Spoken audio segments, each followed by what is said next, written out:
So today we're going to be talking about priorities. That's the easiest way I could sum it up. It's a sermon essentially about priorities. I want to ask you a question that's kind of a bit ironic or maybe oxymoronic, if you will. But the question is, how important are priorities to you? Now think about that for a second. That's kind of a silly question, isn't it? It's your priority. But not a lot of people actually think about their priorities. And why we are all gathered in church today, we would all like to say our priorities number one. Like if you ever read someone's social media bio, it always says God or Jesus, and then it'll say their significant other, and then it'll say their baby. And that's kind of how we like to imagine it, but we truly do not think about what our priorities are daily. Of course, we would all have a different answer than probably our heart would reveal. And you really don't know someone's true priorities unless storms or trials or stress comes, for that is the ultimate revealer of the human heart. Obviously, when you're optimistic and things are going great and you got a raise and things are just wonderful, it's easy to be on fire for God. It's easy to desire the things of Him, but it's when storms and trials come into your life and sickness and death approaches your door, that is when the human heart is tested and revealed for what it is. In fact, that's the entire parable in Luke 8 of who will last the test. But let me give you an example of what a priority change can look like in maybe a more modern day world, a more modern day context. Amber and I, we have two children, two beautiful children, and we have a boy who is just crazy, and we have a girl who is a firecracker, and that's pretty much our life. We have no downtime ever. But we were really excited this year. Graham is just over 1 year old, and so last year he didn't really get to enjoy Christmas. He didn't really know what was going on. We got him clothes and diapers and things like that. And this year, Lily obviously had the same issue. She's younger, and she would have been how old Graham was last year, and so she didn't really get to enjoy Christmas. But we were excited because we were parents, and I know that we kind of are like a year into this now, but we're still new parents, and more importantly, we're new parents at Christmas, and Graham was going to actually get to partake in it. He was starting to be able to comprehend the presents, and he got stuff. And we were so excited, and we told all of our family, we're like, don't get us anything. Don't worry about us. And Amber and I agreed we weren't going to get each other anything, even though I had to get her something, but you guys know what that's like. We'd agreed that we weren't going to do anything, and we told our grandparents, make sure don't buy for us, buy for the kids, because we were so excited about Graham and being able to enjoy Christmas at the fullest, and we wanted to make sure, just as my parents always did for me, that Christmas was the greatest day of the year. And we had one objective this holiday season, and that was just to absolutely have an awesome time with Graham on Christmas. That was our objective. That was our priority. And so when Christmas came around, right, we always go to North Carolina for her family, and we come back and we spend the day with our family. And so what we had is we had like a little arrangement. Her family had presents for Graham up in North Carolina. So when I got off work, we came home, changed, and drove straight to North Carolina. And while we were gone, our parents had presents set up for Graham. So when we got back, it was just like a nonstop, chaotic, materialistic holiday for this 1 year old who I don't think has played with one thing that he got, but that's not the point. The point's more is for the parents, right? And so we were so excited about this, and we drove to North Carolina, and it's like a couple hours. So by the time we get where we're going, by the time I got off work, I think we got there like 9 o'clock. It's holidays, so we let them stay up a little late, and you got to see the grandparents, the great-grandparents, so they got to play and have a good time. And by the time we got them in bed, it was probably like 10:30, 11, which is fairly late for them. And again, we were excited because we were the first year we get to play Santa.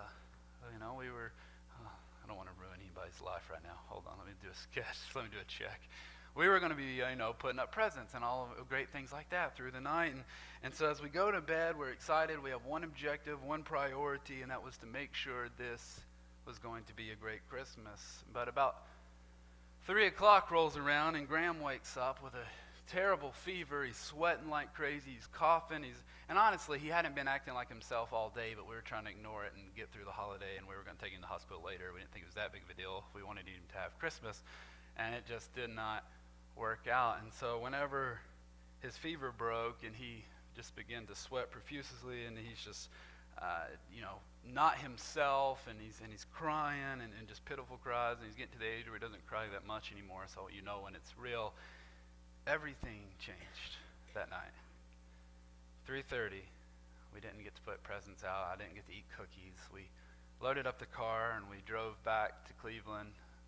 Got there at like 4:30 or 5, I don't remember, and sitting in the hospital, I had that worst fear that every father has had to go through whenever you're holding your son and they're just trying to figure out what's going on. And luckily, I'm not going to drag this out, we were blessed and fortunate it was just a virus, but you know, it's still your boy. You don't know what's going on. And it changed the entire Christmas holiday for us. Because while going into it, I was so excited about getting these gifts and getting these presents and just showing him such an awesome time, I found myself in the hospital saying, Lord, if he's just okay. My priorities shifted immediately. And again, like this is a Christmas story. We all know the Christmas, you know, we've seen the Hallmark movies, we've seen the Disney movies, where this is literally the time of year that is notoriously known for losing the reason for the season. We've all heard this example, but it's still true. And this time of year, it's especially true when we lose our priorities. Let me give you another example of two different priorities. Maybe this may make a little bit more sense now what I'm talking about. I'm just going to give you, this is a hyperbolic example. It's not a true story for the most part, but I'm going to just show you what two different priorities looks like in a person's life. So for example, Ember and I host a small gathering, a small Christmas party every year. And I particularly enjoy it. It's my idea. I like Christmas, and we go all out. And the good thing is, when you have a small circle of friends and you're a pastor, you automatically get to host Christmas. It's just kind of like the religious holiday, so it's pretty nice. And so we always kind of go all out for it. We decorate the house, and we do all these awesome things for it, and we kind of go a little too crazy about it.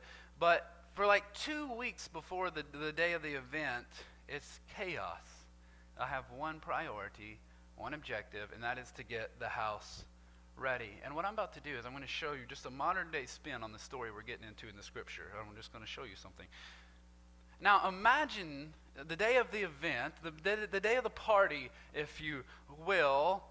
There's always a ton of stuff to do. And imagine I tell Ember, I say, hey, if you just make sure the food is prepared and the baking is done, because she can bake a lot better than I can. I'll make sure all the decorations are done, and we'll get everything taken care of. The party's in 2 hours. We could knock it out if we work together. And say we're really busy in the middle of our chaotic lives, and we get a group chat text that says, somebody's sick. Can you say a prayer for me?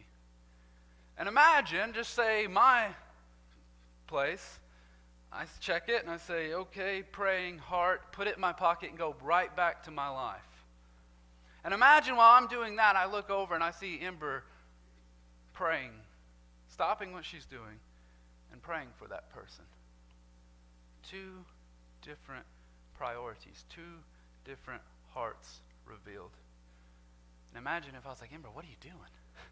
We got a party coming up. We've got time. We don't have time to do this right now. They know you love Jesus. We're the pastor. We're the pastor's wife. We know that we know we liked it and we prayed, but there's a difference in the heart. And the illustration I'm trying to show you here is a very real one. It's a funny one, and it may be hyperbolic, but it's very true. And it may sound ridiculous, but let me just show you the story that Jesus tells us in Luke 10:38. That was just a modern day version, but this is a true story. Luke 10:38 through 42. And it says, while they were traveling, he entered a village, and a woman named Martha welcomed him into her home. She had a sister named Mary, who also sat at the Lord's feet and was listening to what he said. But Martha was distracted, now catch this, by her many tasks, and she came up and asked, Lord, don't you care that my sister has left me to serve alone? Now, it doesn't tell us, but we know that it's probably chores. It's a to-do list that she has. Her and her sister were working on this to-do list together. And it says, so tell her to give me a hand. And the Lord answered, Martha, Martha, you are worried and upset about many things, but one thing is necessary. Mary has made the right choice, and it will not be taken away from her. What do we have displayed here in this story?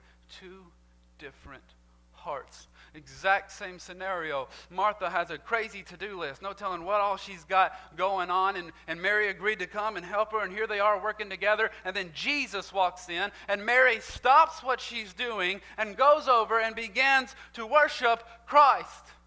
And what does Martha say? Hey, I've got all of this stuff to do. I don't have time for this right now. Tell her to help me. Two different hearts are displayed. Martha was so busy and consumed with her crazy, chaotic to-do list that she didn't even realize that God was right in front of her. Now, before we give Martha too much flack, how many times do we do that? Because our priorities are just manifestations of what is in our heart, what we desire ourselves, or the things of Christ. If we fill ourselves and we're of selfish desires, if we're full of ourselves and we have pride and lust and our own desires are the only thing that we care about, we will miss opportunities to spend with God every single day.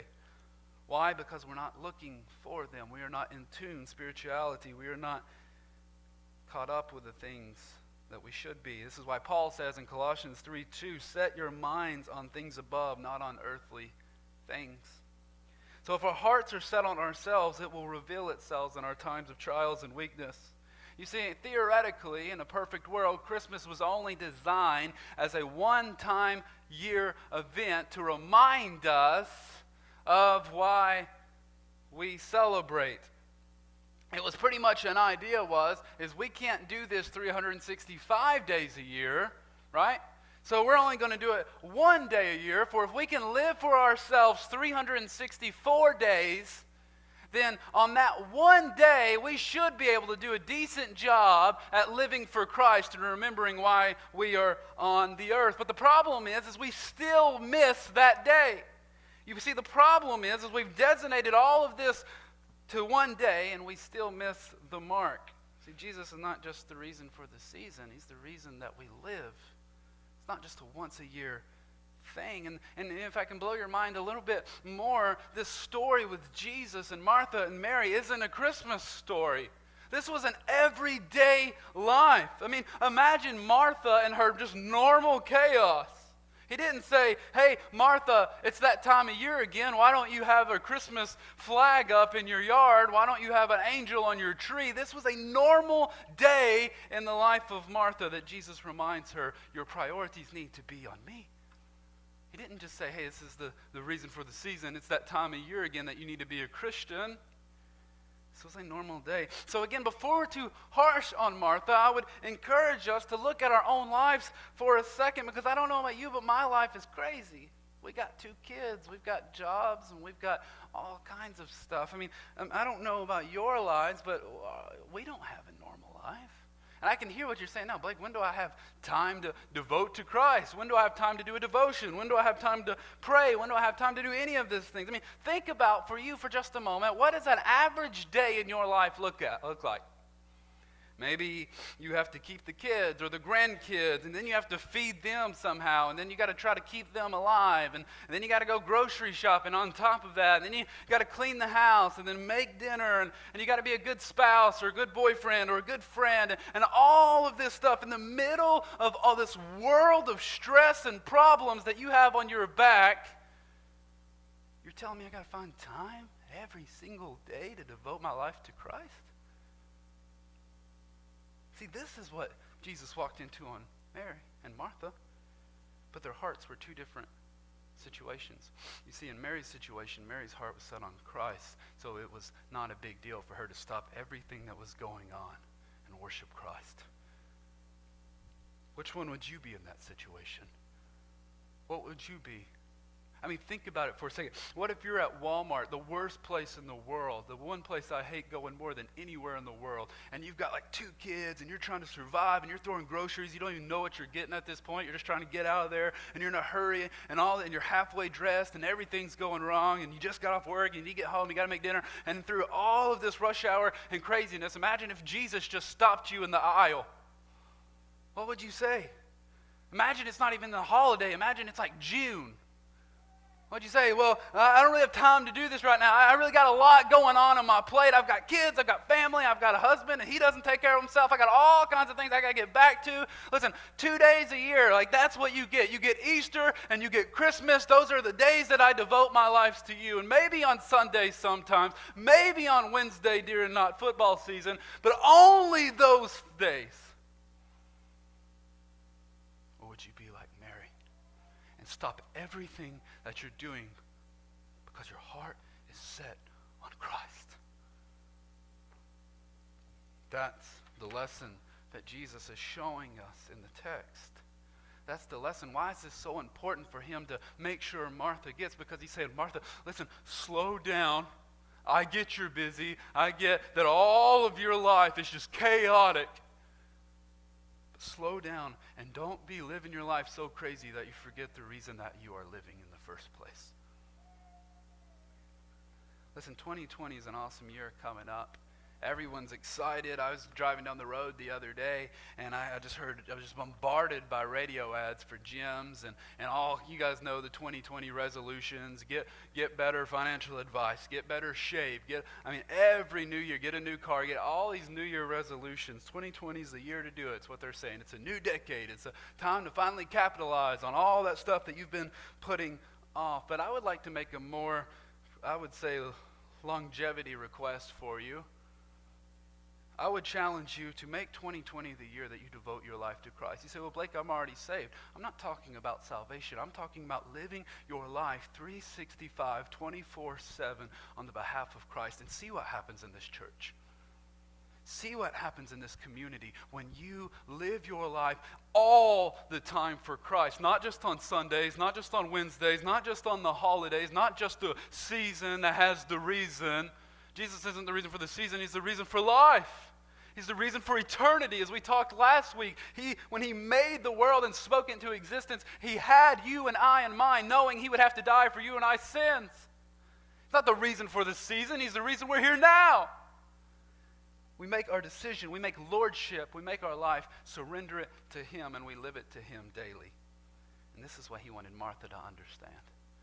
Martha, don't miss this moment because you're caught up in life right now. Don't miss an opportunity to have God in the flesh in front of you because you're caught up in your life.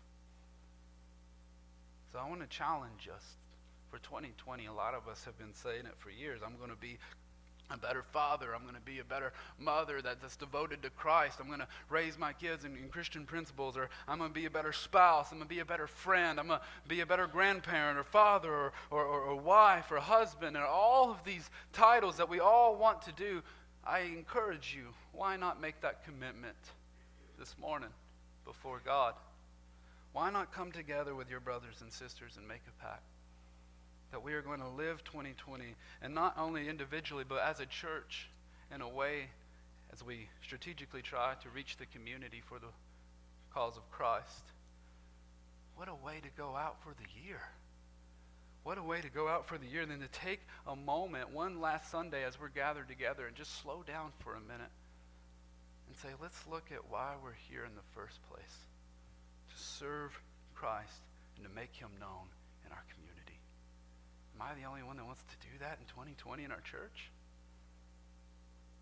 This is what we're here for. And what I'm going to do is I want to have the band to go ahead and come. And I want to challenge you. If you would like to make that commitment with me this morning, I'm going to go to the altar, and I would like to challenge you. If you would like to make that commitment to come and pray for the church, pray for your family, pray for your life. And I want to end this year in 2019 in prayer and for a commitment to live our lives dedicated to God in the future.